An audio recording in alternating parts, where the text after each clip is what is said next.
Dear teachers, good morning. PG TRB Physical Director எக்ஸாமுக்காக இன்று நாம் படிக்கப் போகும் topic formulation of hypothesis and characteristics of hypothesis. நான்காவது பாடமான ஹைப்போதிசிஸ், நான்காவது பாடத்தின் செகண்ட் பார்ட்டான hypothesis and formulation of hypothesis எனும் பாடத்தில் இன்று நாம் formulation of hypothesis and characteristics of hypothesis பற்றி படிக்கப் போகின்றோம்.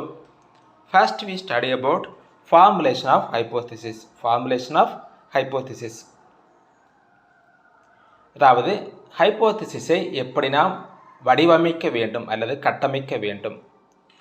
இதில் ஃபர்ஸ்ட் ஸ்டெப் என்னவென்றால் it must state an expected relationship between variables.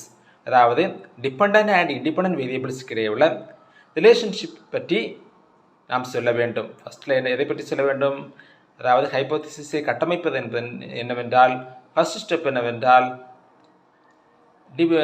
Relationship between வேரியபிள்ஸை பற்றி நாம் இங்கே சொல்லியாக வேண்டும். தென் செகண்ட் ஸ்டெப் என்னவென்றால் it must be testable and falsifiable. Researchers must be able to test whether a hypothesis is true or false. Second, it must be testable and falsifiable. அதாவது ஃபால்சிபிள்னா பொய்மை. Test பண்ண வேண்டும், பொய்யானதோ என்று நாம் டெஸ்ட் பண்ண வேண்டும், பொய்யானதாக அமையலாமோ என்று நாம் டெஸ்ட் பண்ண வேண்டும். Researchers must be able to test whether a hypothesis is true or false. ஹைப்போதிசிஸின் உண்மைத்தன்மையை கண்டறிய வேண்டும். ரிசர்ச்சர் ஹைப்போதிசிஸ் உண்மையானதா, பொய்யானதா, ரைட்டானதா, ராங்கானதா என்று கண்டுபிடிக்க வேண்டும். ஆய்வாளர் அதை பற்றி டெஸ்ட் பண்ண வேண்டும், உண்மையானதா பொய்யானதா என டெஸ்ட் பண்ண வேண்டும்.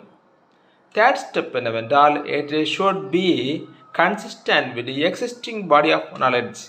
அதாவது இது ஏற்கனவே சொல்லப்பட்ட விஷயத்துடன் இந்த விஷயம் ஒத்துப்போகின்றதா என பார்க்க வேண்டும். ஏற்கனவே இங்கே சொல்லப்பட்டுள்ள விஷயத்துடன் நாம் சொல்லக்கூடிய விஷயம் ஒத்துப்போகின்றதா என பார்க்க வேண்டும். இதுதான் தேர்ட் ஸ்டெப். தென் நான்காவது ஸ்டெப் என்னவென்றால் அல்லது ஃபைனல் ஸ்டெப் என்னவென்றால் finally it should be stated as simply and consciously as possible. இதை ஸ்டேட் பண்ண வேண்டும், டிஃபைன் பண்ண வேண்டும். இல்லை சிம்பிளாக ஹைப்போதிசிஸை சொல்லக்கூடிய விஷயத்தில் உள்ள ஹைப்போதிசிஸை பற்றி சிம்பிளாக சுருக்கமாக என்ன செய்ய வேண்டும்? ஸ்டேட் பண்ண வேண்டும், சொல்ல வேண்டும், டிஃபைன் பண்ண வேண்டும். Finally it should be stated as simply and consciously as possible. So what are the four steps of formulation of hypothesis என்று கேட்டால் என்னென்ன steps? First step it must be state an expected relationship between variables கூட இடையே உள்ள relationship பற்றி நாம் சொல்லியாக வேண்டும். செகண்ட் ஸ்டெப் என்னவென்றால் it must be testable and falsifiable. Researchers must be able to test whether a hypothesis is true or false. ஹைப்போதிசிஸின் உண்மைத்தன்மையை டெஸ்ட் பண்ண வேண்டும் ஆய்வாளர். ஓகே, உண்மையானதா பொய்யானதா ரைட்டாதாங்க என ஆய்வாளர் டெஸ்ட் பண்ணியாக வேண்டும். தேர்ட் ஸ்டெப் என்னவென்றால் it should be consistent with the existing body of knowledge.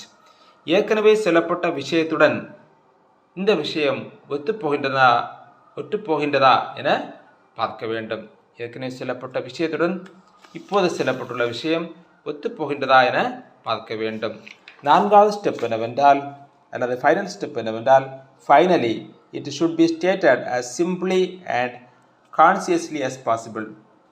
இதை நாம் சிம்பிளாக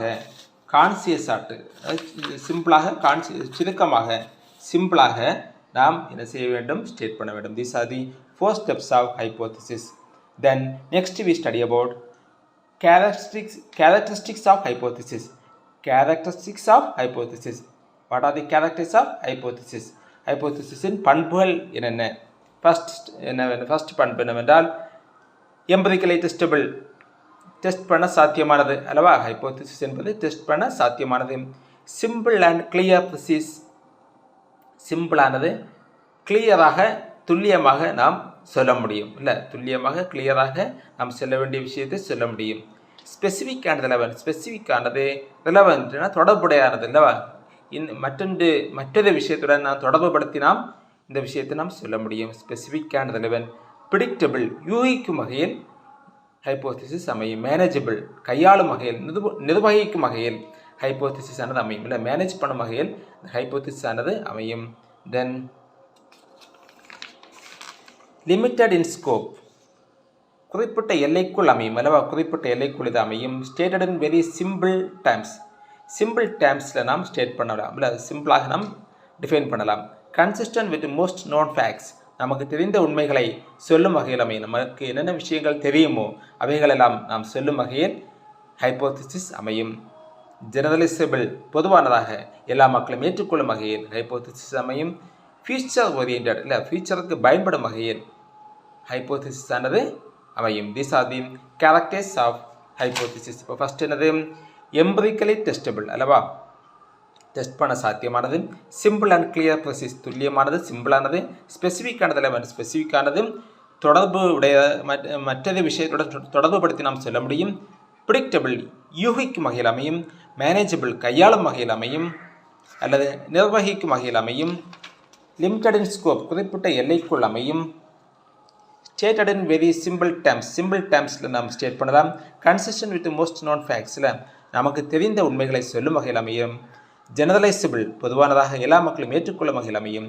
ஃபியூச்சர் ஓரியன்டட், ஃபியூச்சருக்கு பயன்படும் வகையில் இந்த ஹைப்போதிசிஸ் ஆனது அமையும். These are the characters of hypothesis. So today we study